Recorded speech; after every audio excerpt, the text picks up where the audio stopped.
Do you sometimes look up at the stars and try to see the constellations? So did your ancestors and many, many people before.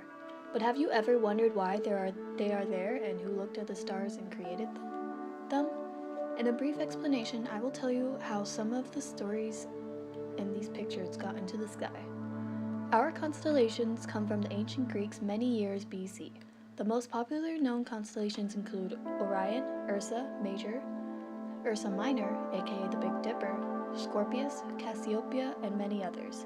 Orion, being my favorite, is a popular constellation because it is visible to almost everywhere in the world and is easy to spot. This is due to it being located on the celestial equator. It was named after a giant hunter, Orion, from Greek mythology. He is known as a talented huntsman with two beasts, Canis Major and Canis Minor. They said he could rid the earth of all the wild animals, although it would anger the earth goddess Gaia. She then ordered a scorpion, Scorpius, to attack Orion and with which had armor that was indestructible against Orion's arrows. He quickly realized this and fled into the sea. Apollo, the sun god, saw him as a creature in the sea and dared Artemis, his sister, to shoot the huntsman, claiming it was a beast. Artemis easily completed the task and went to discover that she had shot her friend. She pleaded to the gods to bring him back to life, but they refused and instead put his picture in the sky so that she could always see him, hence the constellation Orion. The next story is of the vain and boastful woman Cassiopeia. She claimed she was more beautiful than the sea nymphs, and they were not happy about this. Such claim from a mortal could not go unpunished. The sea god, Poseidon, sent a vicious ocean monster for her after such vanity. To please the beast, she chained her daughter to a rock as a human sacrifice. Her daughter, Andromeda, was rescued by Perseus in a famous heroic tale. In the sky, Cassiopeia is sitting on her throne, vainly looking at herself through the mirror in her hand. The next story is about the origins of Ursa Major and Ursa Minor, the Dippers.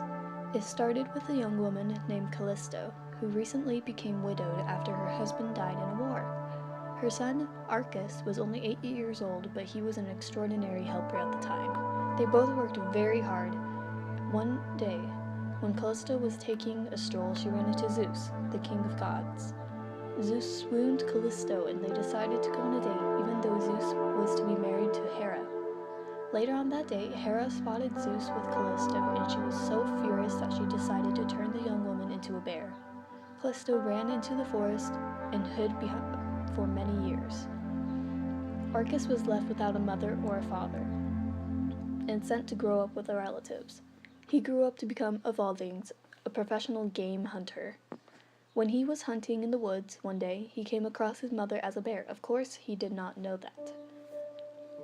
As he was taking aim, Zeus spotted him and tried to stop him from doing this. Zeus was unable to convince him that this was his mother, so to stop him, he transformed Arcas into a little bear. Immediately after this, he recognized his mother and went to embrace her. Hera was unhappy at the sight of this and ordered Zeus to do something about it. So he grabbed both bears by the tail and threw them into the sky with his godly strength. This is how the ancient Greeks believed Ursa, bear, and Latin constellation came to be. These ancient stories are fun to read, but have you ever wondered why they are relevant in our modern times? As you may already know, they are used to navigate through lands. They've made it easier to spot the North Star after you've spotted the Big Dipper. But did you know that farmers have also used the sky to plan ahead and form agriculture? Another use for constellation is to divide the sky into regions and identify different stars within the group as used by astronomers. Constellations have been very important throughout history, BC and AC.